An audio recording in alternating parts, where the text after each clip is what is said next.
Jamais 203. Alors bonsoir tout le monde, je me présente, je suis Awa, alias Eva Bara. Alors l'explication de ce nom de plume, c'est que mes parents sont originaires du Mali. J'y suis née, je suis arrivée en France à l'âge de 2 ans.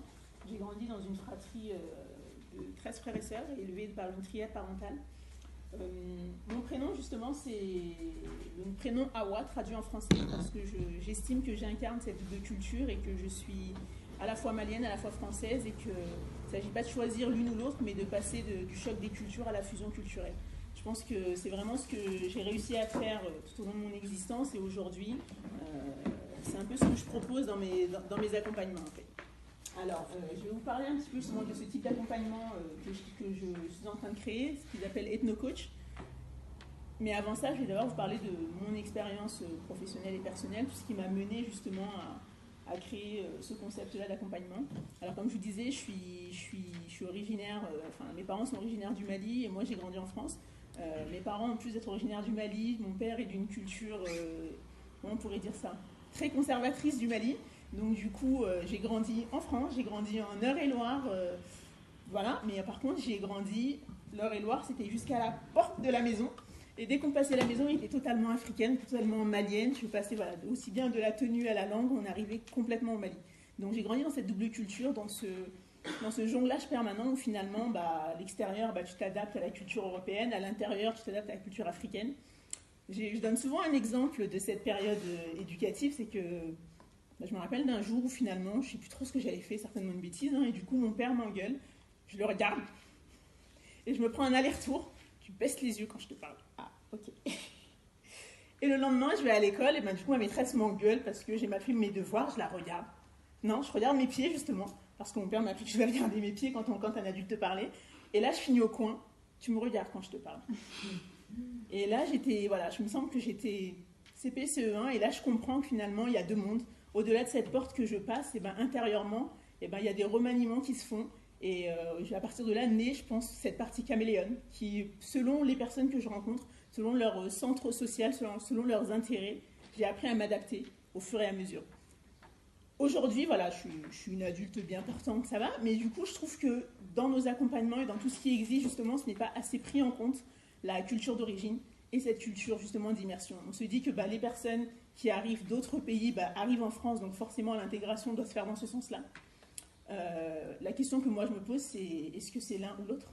Pourquoi pas l'un et l'autre? Et aujourd'hui, voilà, c'est ce que j'apporte comme différence, on va dire, dans mes accompagnements. Et voilà, donc à l'école, à l'âge de 16 ans, quand la question s'est posée, qu'est-ce que tu veux faire plus tard? J'ai répondu, je veux être maman.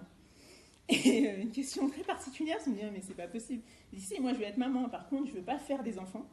Je veux prendre mes enfants qui sont déjà sur Terre, qui sont malheureux, et je vais les élever pour qu'ils soient heureux. On m'a expliqué que ça se passait pas comme ça. Toujours est-il qu'un peu plus tard, du coup, j'embrasse le métier d'éducatrice, où du coup, finalement, je suis maman bis d'un certain nombre d'enfants qu'on me confie. Justement, je travaille au niveau de l'aide sociale à l'enfance, au niveau des adolescents. Et pendant très longtemps, je vais me cantonner à l'adolescence. Et on me demande très souvent pourquoi cet âge-là, en tant qu'éducatrice, tu peux accompagner de la naissance au décès, pourquoi tu restes à ce public-là? J'avais plein d'excuses, ils sont pleins de vie, ils sont pleins de peps, voilà. Moi, les fritages, j'aime bien, c'est un truc qui me fait vibrer. Réellement, quand je me pose vraiment la question, c'est que c'est que ce qui me bloque à cet âge-là, c'est que même dans le travail social, on nous apprend que l'enfant battu battra.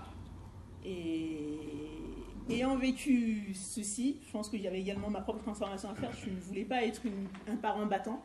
Donc du coup, je me suis cantonnée à cette posture-là parce que finalement, la seule façon de ne pas devenir un enfant battu qui bat ses enfants à son tour, c'est de comprendre assez tôt qu'on n'a pas mérité d'être battu et afin de pouvoir transformer. Et du coup, je me suis cantonnée pendant des années. Très précisément, j'ai fait 10 ans de carrière avec des ados. Mon dernier boulot, c'était vraiment avec des adolescentes mamans, des jeunes filles qui ont 9 ans, 12 ans, 14 ans, et qui sont mamans, et qui du coup doivent à la fois, encore une fois, composer non pas avec deux cultures, parfois avec deux cultures, mais en plus avec une posture d'adolescente et une posture de maman, finalement, qui a une pleine autorité sur un enfant. Donc voilà, c'est vraiment... Aider, c'est vraiment quelque chose qui est naturel pour moi. C'est vraiment là-dessus que je veux revenir. C'est que du coup, depuis toute petite, j'ai vraiment eu ce lien naturel vers la relation d'aide. J'étais la copine à qui on confie tous les secrets, j'étais le puits. Et en grandissant, je l'ai transformé en le mettant au service de cette barrière, justement, de ces ados qui ne devraient pas devenir à leur tour des adultes maltraitants. Alors, comment est né Ethnocoach? Disons que il est réputé que ce sont les aidants qui s'aident le moins. J'en faisais très certainement partie parce que j'accompagnais énormément d'enfants, j'avais plein de problématiques assez compliquées, je me mettais à énormément de pression, etc. Donc, lié au boulot et à ma situation personnelle, du coup, il y a 2 ans de ça, on m'a diagnostiqué un cancer. Dans la même période, on va dire que mon compagnon a dit au revoir. Et en fait, arrivé là, je me retrouvais avec un métier que j'adorais, mais je me retrouvais à ne pas pouvoir le faire en internat avec les 3-8 parce que justement, j'étais toute seule avec 2 enfants qui avaient également 2 ans de moi.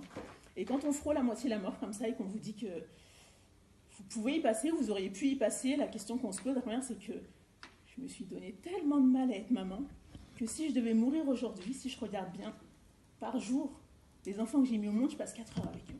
Et je passe 8 heures avec les enfants des autres. Et à partir de là, j'ai vraiment eu une déconnexion en faisant, mais en fait, je veux juste en sortir et je vous promets que j'inverserai la tendance. Donc j'en suis sortie. À partir de là, voilà, je me suis posé la question, ok,